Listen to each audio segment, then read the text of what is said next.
Success, fame, millions of fans, ये सब कुछ मिलने के बाद भी कुछ यूट्यूबर्स अपनी ही गलतियों की वजह से सब कुछ खो बैठे। कभी जो इंटरनेट पर राज करते थे, आज वही क्रिएटर्स कंट्रोवर्सी, ईगो और रॉन्ग डिसीजंस की वजह से डाउनफॉल का शिकार हो गए। आज के इस वीडियो में हम बात करेंगे टॉप 5 यूट्यूबर्स के शॉकिंग डाउनफॉल की। तो नंबर 1, निंजा।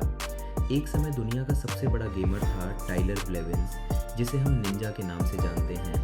फोर्टनाइट की वजह से वो ग्लोबल सुपरस्टार बन गया था। वो ट्विच प्लेटफॉर्म से लाइव स्ट्रीमिंग करता था। जब 2018 में उसके लाइव स्ट्रीम्स पर लाखों लोग एक साथ देखते थे, लेकिन फिर उसने एक बड़ा डिसीजन लिया। उसने ट्विच छोड़कर मिक्सर ज्वाइन कर लिया, जो माइक्रोसॉफ्ट का प्लेटफॉर्म था। प्रॉब्लम ये थी कि मिक्सर पर ऑडियंस बहुत कम थी, जिसकी वजह से निंजा के व्यूज़ गिरने लगे। उसी टाइम फोर्टनाइट का हाइप भी धीरे धीरे कम होने लगा। जब मिक्सर बंद हुआ और निंजा वापस ट्विच आया, तब तक नए स्ट्रीमर्स मार्केट में आ चुके थे। इसे करे ने निंजा की फ़ैन फॉलोइंग कम हो गई। 2, प्यूडीपाई। प्यूडीपाई का डाउनफॉल किसी एक रीज़न की वजह से नहीं हुआ। 2017 में उन्होंने कुछ ऑफेंसिव जोक्स/सॉन्ग्स वीडियो बनाए। इसके बाद डिज्नी ने कॉन्ट्रैक्ट तोड़ दिया। यूट्यूब ने भी उनके शोज़ कैंसिल किए। फिर उन्होंने गेमिंग छोड़कर कंटेंट चेंज किया। अपलोड कंसिस्टेंसी कम हो गई। प्यूडीपाई ये भी बोल चुके हैं कि उनको बर्नआउट हुआ। अब वो जापान शिफ्ट हो चुके हैं और फैमिली लाइफ फोकस करे रहे हैं। माइकल ग्रेजेसिक। माइकल ग्रेजेसिक, जिसे दुनिया श्राउड के नाम से जानती है, एक समय पर FPS गेम्स का गॉड माना जाता था। माइकल ग्रेजेसिक ने अपनी एम और शांत गेम प्ले से लोगों को झोंकाया। CSGO से लेकर PUBG तक सब डोमिनेट किया, लेकिन फिर सब बदलने लगा। श्राउड ने अपना फोकस एक ही गेम से हटाकर वैरायटी स्ट्रीमिंग पर शिफ्ट किया, और यहीं से उसका कोर फैन बेस थोड़ा टूटने लगा। फिर आया उसका सबसे बड़ा मूव, निंजा के तेरे मिक्सर प्लेटफॉर्म ज्वाइन करना। लेकिन प्लेटफॉर्म ही फेल हो गया और श्राउड की रीच अचानक गिर गई। ना कोई ड्रामा, ना कंट्रोवर्सी, सिर्फ प्योर गेम प्ले। आज के कंटेंट एरा में ये चीज़ कभी कभी काम नहीं करती। ऊपर से नए क्रिएटर्स जैसे टाइलर ब्लेविन्स और तरिक चेलिक ने स्पॉटलाइट ले ली।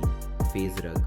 ब्रायन अवादिस, जिसे दुनिया फेज रग के नाम से जानती है, एक टाइम पर यूट्यूब के सबसे एंटरटेनिंग क्रिएटर्स में से एक था। ने अपने हॉरर वीडियोस, प्रैंक्स और चैलेंजेस से मिलियनों लोगों का अटेंशन जीता।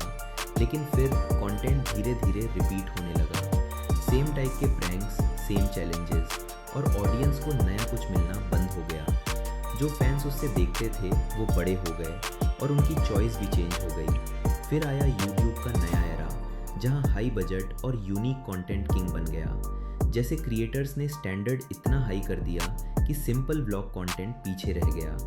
ऊपर से के कंट्रोवर्सीज ने भी इनडायरेक्टली उसकी इमेज को इम्पैक्ट किया। वन वर्ड में एक्सप्लेन करे तो बराबर, फेज क्लैन पहले गेमिंग टीम थी जो बहुत फेमस और रिच बन गई। लेकिन गलत मैनेजमेंट, ज़्यादा खर्च, कंट्रोवर्सीज और गेमिंग से फोकस हटने की वजह से डाउनफॉल शुरू हुआ। कंपनी का स्टॉक गिर गया और ब्रांड कमज़ोर हो गया। मर्टल का डाउनफॉल मेनली इसलिए हुआ, सबसे बड़ा रीज़न था PUBG मोबाइल का बैन। मर्टल का पूरा कंटेंट इसी गेम पर डिपेंड था, और जब गेम ही चला गया तो उनका कोर ऑडियंस भी धीरे धीरे इंटरेस्ट लूज़ करने लगा।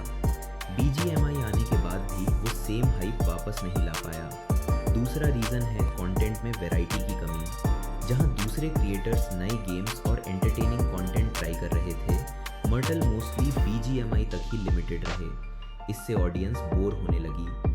साथ ही मॉर्टल ने ई-स्पोर्ट्स और टीम सोल पर ज़्यादा फोकस किया, जिस वजह से उनकी स्ट्रीमिंग कंसिस्टेंसी भी कम हो गई और पूरी रीच गिर गई। एंड वन रीज़न ये भी है, यूट्यूब पर लाइव स्ट्रीम और वीडियो डालना शोर करे दिया और ई-स्पोर्ट्स छोड़े दिया। तो ये थे टॉप 5 यूट्यूबर्स के डाउनफॉल की कहानियाँ, पार्ट 1। पार्ट 2 में हम और भी बड़े नाम एक्सपोज करेंगे, जिनकी स्टोरीज शायद आपको और ज़्यादा सरप्राइज कर दें। अगर आप नहीं चाहते मिस करना पार्ट 2, तो अभी चैनल को सब्सक्राइब करो और बेल आइकन ज़रूर प्रेस करो, और कमेंट में बताओ नेक्स्ट पार्ट में कौन से यूट्यूबर का नाम देखना चाहते हो। मिलते हैं पार्ट 2 में। तब तक के लिए स्टे स्मार्ट, स्टे अवेयर।